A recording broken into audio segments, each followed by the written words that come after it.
I guess I define the drag subculture as it grew out of expression, not just boys putting on dresses. But at this point, we're more than boys putting on dresses. We have a gay identity, we have an identity among straight people, and I guess that's what makes us a subculture, is because there is an identity, no matter where it is, in gay people or straight people. But I guess it's a wide variety of things. There's drag, like us, boys turning into girls. There are girls turning into boys. There is a way of drag, like Casey Sunshine does, that is not a boy turning into a girl, so much as he's going to be impersonating Michael Jackson, but it's drag. So, it's more than the makeup and the costumes. It's a lot of heart, it's a lot of soul. Anybody else have anything to chime into? I mean...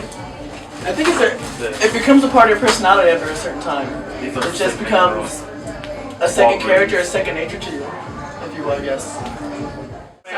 But when a gay man has way too much fashion sense for one gender, that man is a what? A drag queen! Apocalypse around. Drag is really it's an all-girls boys club, so to speak. So sometimes it depends on what you look like. So at some bars they expect you to have a certain look. At other venues they expect you to do a certain kind of music. Other times they expect you to carry yourself in a certain way. Usually that's not for professional, but that depends on where you are.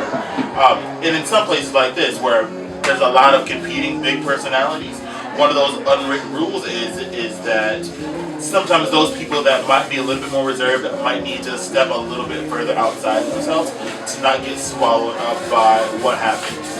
A drag room and a locker room are exactly the same room, just with a little bit more makeup.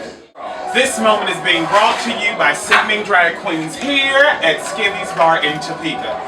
Ladies, just because you can put on wigs, bad makeup, and pumps does not make you an entertainer. It does not make you a drag queen. And for the cute boys that like to put on raggedy wigs, busted dresses, and busted pumps, you are not a drag queen. You are a wide cross-dresser. Thank you. Sickening! Sickening! Well, we have a language, we have a heartbeat, we have a style that's sort of all our own. And I will say in the Midwest, we're the pretty girls with talent. Pretty. We're the pretty girls with talent. Oh boy. And there's nothing against the girls on the coast, but they're all comedians and clowns. Fine, whatever. We are the pretty girls, like I said, with talent, and so we kind of have a similar way of doing things. Although makeup, in this respect, the makeup has the power to make us all be the same thing, to make us all look the same and be the same. But we all, if you could look around the room, we all have a unique bend on everything. But it's one thing that sort of unifies us, is the beauty and the talent. It's hard to do when you're in a bar and people don't take you for who you are because they think it's just a mask. But if you really dig down, it's not hard to do. When you've been in the business for a while, you can understand that integrity is the only way you operate in the business of show. I can instantly say that I don't really know all these girls very well, but if in a moment's notice, it's like, girl, I got your back, right?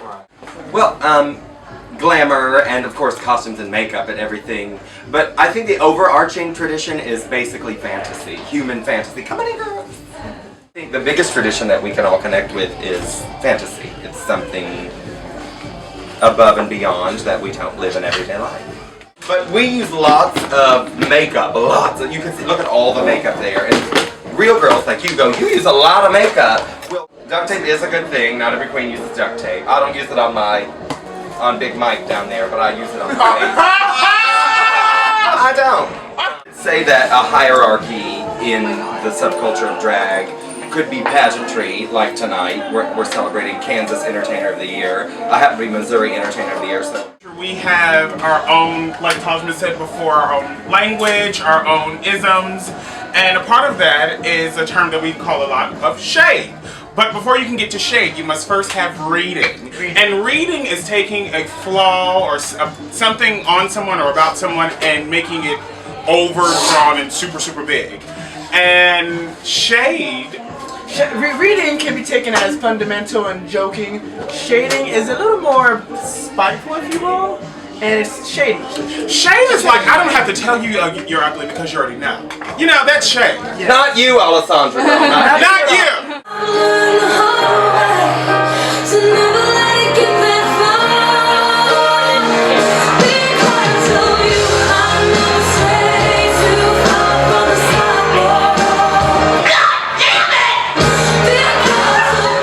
dragagami. Crumpled dollars. Well, usually I don't have ones. What happened to the 20s? I'm kidding. I'm totally kidding. So this is dragagami. It's lovely fierceness. And when you go to spend these, you have to luckily tap them twice with 2 fingers. It's just sort of like an offering to the drag gods divine. You want them to come back. Someone tips your $2 bill, it's good luck. If you can tilt And the only way to inside get rid of out. that $2 bill is to tip it to a new drag queen as well. So you pass on the love to the next. And you never spend it. We all bring our livers because we all love to drink alcohol. So your best hair pieces are the artifacts, like you said, that go with you. Now this is some hair. Let's see the back, Bobby. Yes. Slung that honey. Business in the front and partay in the back. Corny, and everyone's gonna groan when I say this, but RuPaul's books are amazing. They're amazing and really inspiring, and she truly is the queen of all queens. Whether you like her or hate her, you know she did this business right, and she's still doing the business right. Bam. And we, in a way, emulate her. Girl, I want her eyebrows. I want her hairline. I want that I want to feel that I want that airbrush that she puts on. My ideals really are to operate as a business person. She's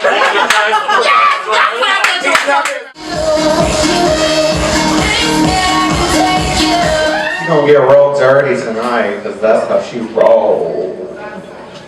Get real dirty tonight, cause that's how she roll.